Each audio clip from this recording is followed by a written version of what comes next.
UI.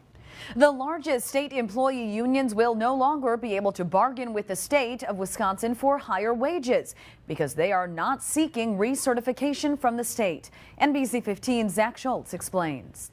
Well, this spring, critics of Governor Walker pointed to these recertification votes as an example of union busting. But the union leaders say they will continue to work for their members, whether the state recognizes them or not. I'm here to file for recertification for PERSA Local 4999 of AFT, Wisconsin. Jeffrey Richter is president of the Professional Employees in Research, Statistics, and Analysis, or PERSA.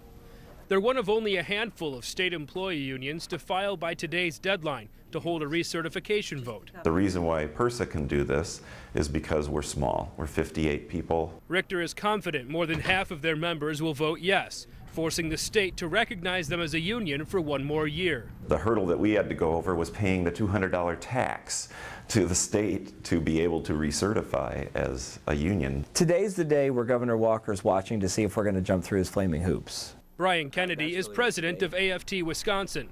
He says most larger unions won't bother because even if they get recertified, the state will only bargain on a wage increase equal to inflation. Right now, certification means that after you're certified, you have the right to go and beg for a cost of living increase.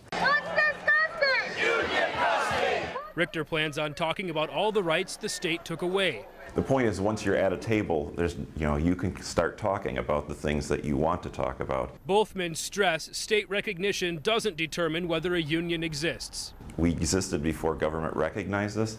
We will continue to exist, whether or not the state recognizes us. Our union's still here. We're still advocating for our members. We're still engaged. Our members are even more engaged now than they might have been in years past. One of the biggest issues union will face going forward is whether members will continue to pay their dues. The state no longer collects dues from paychecks, and Kennedy says they're hoping a majority of members will continue to pay voluntarily.